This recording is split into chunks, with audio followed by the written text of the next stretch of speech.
जय हरि विष्णु। राधे राधे दोस्तों, आप सभी का स्वागत है आपके अपने YouTube चैनल संदीप भक्ति ज्ञान गंगा में। दोस्तों, वैसाख के महीने जो महीना है पूरा माधव श्री हरि विष्णु को समर्पित है। इसे माधव का महीना भी कहा जाता है।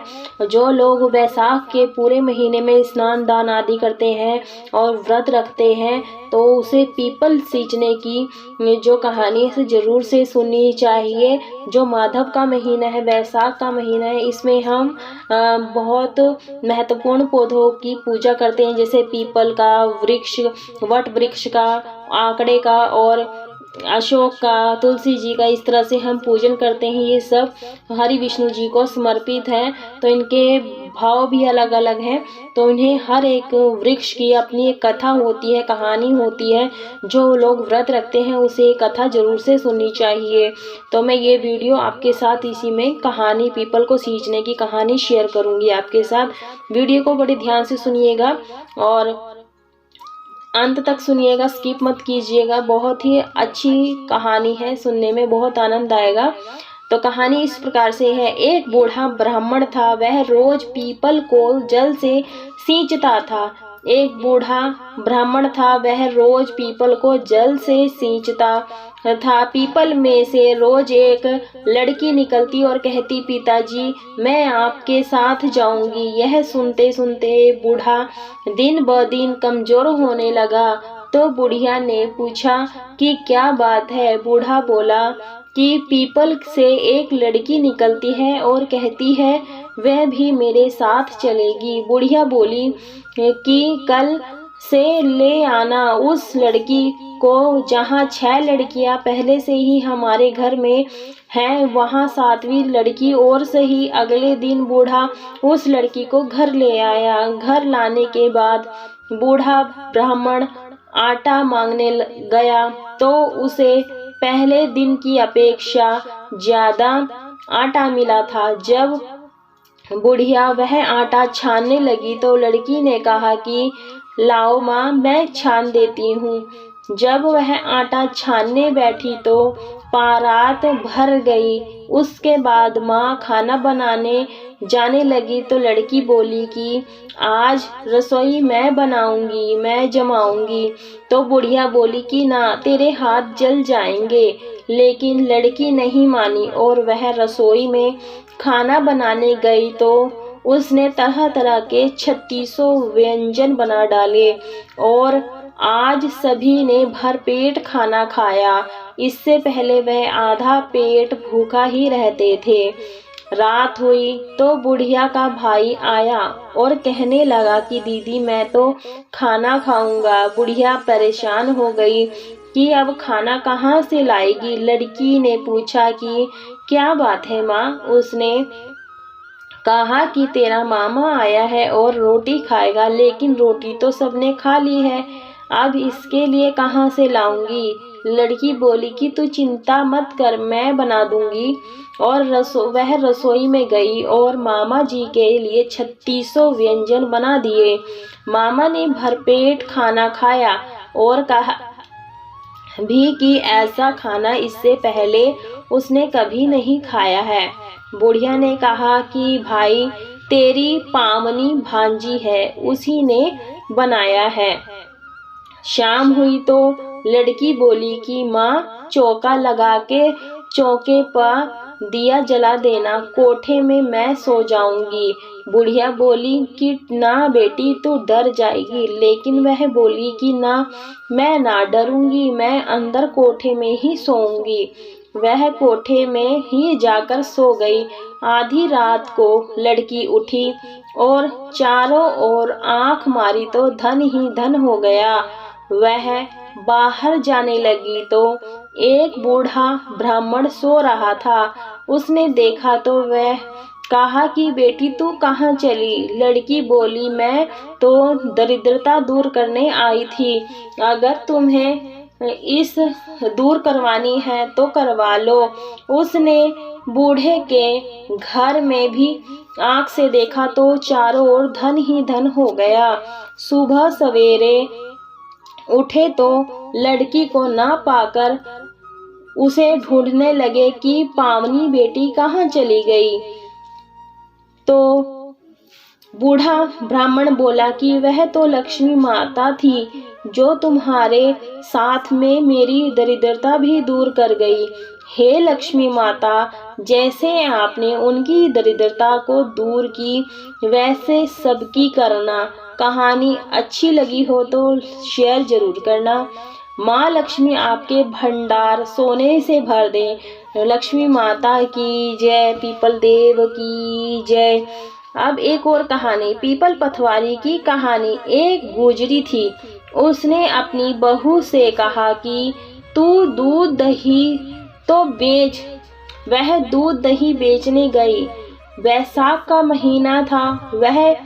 वहां पर मन के सब औरतें पीपल सींचने आती थी, तो वह भी बैठ गई और औरतों से पूछने लगी कि तुम क्या कर रही हो। तो औरत बोली कि हम तो पीपल पथवारी सींच रही हैं। तो उसने पूछा इससे क्या होता है। औरतों ने जवाब दिया कि इसके करने से अन्न धन मिलता है, वर्षों का बिछड़ा हुआ पति मिलता है। तो उस गुजरी ने कहा कि तुम तो पानी सींच रही हो, मैं दूध दही से सींचूंगी और बेचने के दूध दही से पथवारी सोचती। उसकी सास रोज कहती कि तू दूध दही बेचकर पैसे लाकर दे। उसने कहा जब कार्तिक का महीना पूरा हो जाएगा तब ला दूंगी। और वैसाख का महीना पूरा हो गया। पूनम के दिन गुजरात की बहू पीपल पथवारी के पास धरना देकर बैठ गई। पीपल पथवारी ने पूछा कि तू यहाँ क्यों बैठी है। उसने कहा मेरी सास दूध दही के पैसे मांगेगी। तो पीपल पथवारी ने कहा मेरे पास तो पैसे नहीं हैं। ये भाटे डंडे पान पत्ते पड़े हैं, वह ले जा और गल्लक में डाल देना। जब सास ने पूछा पैसे लाई है, तो गुजरी ने कहा मैंने पैसे गुल्लक में रख दिए हैं। तब सास ने गुल्लक खोल कर देखा तो सास देखती रह गई। उसमें हीरे मोती जगमगा रहे थे। पत्तों का धन हो गया। सास बोली इतना पैसा कहाँ से लाई हो। तो बहू ने आकर देखा कि बहुत धन पड़ा है। तब गुजरी की बहू ने कहा सासू जी, मैंने तो 1 महीना दूध दही से पीपल पथवारी सा और मैंने इससे धन मांगा था, तो उसने मुझे भाठे डंडे पत्ते दिए थे, मैंने गुल्लक में रख दिए थे और वह हीरे मोती हो गए। तब सास जी ने कहा कि अब की बार मैं भी पथवारी सींचूंगी। सासू दूध दही तो बेच आती और हांडी धोकर पीपल पथवारी में सींच आती और बहू से कहती कि तुम मेरे से पैसे मांग। तो बहू ने कहा कि कभी बहू ने सास से हिसाब मांगा है। सासू जी महीने के आखिरी में पीपल पथवारी पर जाकर धरना देकर बैठ गई। तो डंडे पत्ते पान भाटे उसे भी दे दिए और कहा गुल्लक में जाकर रख दे। फिर बहू ने खोलकर देखा तो उसमें कीड़े कचड़े हो रहे थे।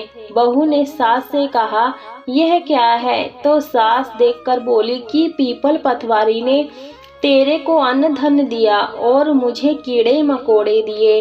तब पीपल पथवारी बोली कि बहू तो निस्वार्थ सींचती थी और सासू जी धन की भूख से सींचती थी।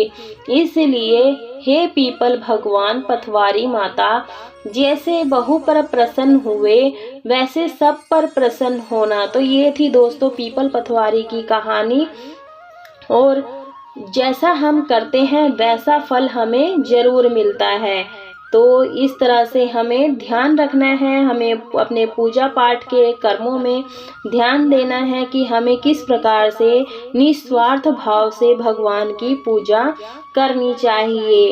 तो इस तरह से हमें करना है पूजा। पीपल वृक्ष की जड़ में स्वयं भगवान विष्णु निवास करते हैं। पीपल वृक्ष के तने में स्वयं केशव निवास करते हैं। पीपल वृक्ष की शाखाओं में नारायण निवास करते हैं। पीपल वृक्ष के पत्तों में भगवान हरि निवास करते हैं। पीपल वृक्ष के पत्तों में भगवान श्री हरि निवास करते हैं। पीपल वृक्ष के फल में स्वयं भगवान अच्युत निवास करते हैं तथा संपूर्ण पीपल के वृक्ष में सदैव सर्वदा देवताओं से युक्त स्वयं परमेश्वर निवास करते हैं। इसलिए पीपल का वृक्ष भगवान विष्णु स्वरूप है। जो व्यक्ति वृक्ष की पूजा और सेवा करता है उसे सभी तरह के पापों से मुक्ति मिल जाती है और पितरों का तीर्थों में निवास होता है। पीपल की पूजा के नियम क्या हैं वो भी जान लीजिए कि किस तरह से हमें पूजा अर्चना करनी चाहिए। शास्त्रों के अनुसार हमेशा सूर्य उदय के बाद ही पीपल के वृक्ष की पूजा करनी चाहिए। पीपल के पेड़ की पूजा सूर्योदय से पहले बिल्कुल भी नहीं करनी चाहिए, क्योंकि सूर्य उदय से पहले पीपल के पेड़ में अलक्ष्मी वास करती हैं। अलक्ष्मी को दरिद्रता की देवी माना जाता है। ऐसे में अलक्ष्मी की पूजा करने से घर में दरिद्रता का वास हो जाता है। इसलिए सूर्योदय से पहले ना तो पीपल की पूजा करनी चाहिए और ना ही इस पेड़ के पास जाना चाहिए।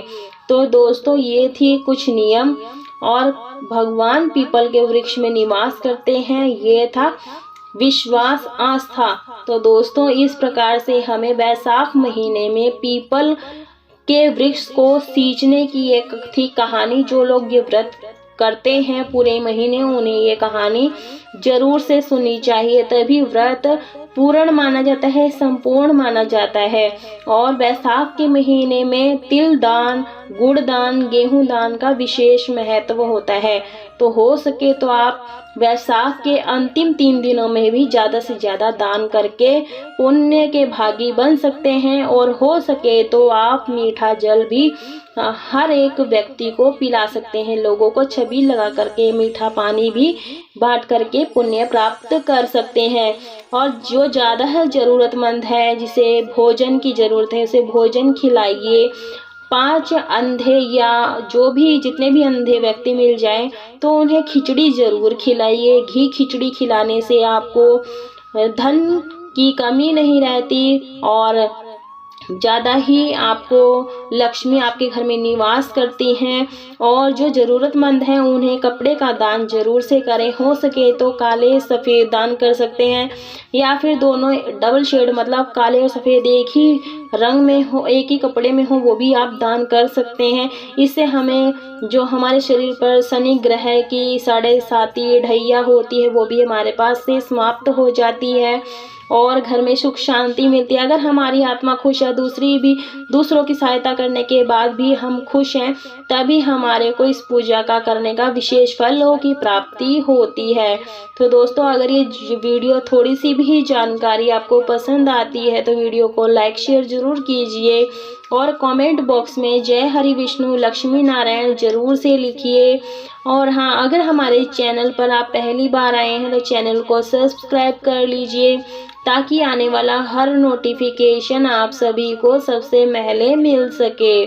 तो दोस्तों आजकल हमारे चैनल पर जो मेरी वीडियोस पे लाइक्स नहीं मिल रहे हैं तो आप ज़्यादा से ज़्यादा लाइक्स भी किया कीजिए, क्योंकि हमें मोटिवेशन मिलता है ऐसी और नई अच्छी वीडियोस बनाने का। और लाइक भी किया कीजिए और अपनी फ्रेंड सर्कल में भी शेयर किया कीजिए ज़्यादा से ज़्यादा, ताकि ये वीडियो उन तक पहुँचे और इस वीडियो का वो भी लाभ ज़्यादा से ज़्यादा उठा सकें। ये बिल्कुल फ्री होता है लाइक शेयर करना और सब्सक्राइब करना, और साथ ही में बेल आइकन प्रेस करना। ये बिल्कुल सेफ होती है, इसमें कोई खर्चा नहीं लगता है। आप निसंकोच होकर के हमारे चैनल पर विजिट कीजिए। और अगर हमारी कहानी अच्छी लगती है तो कमेंट बॉक्स में जय हरि विष्णु जरूर से लिखा कीजिए। और तब तक के लिए ये कहानी संपन्न करती हूँ और मिलती हूँ ऐसी एक और नई रोचक कहानी कथा के साथ नेक्स्ट वीडियो में। तब तक के लिए आप सभी को राधे राधे दोस्तों।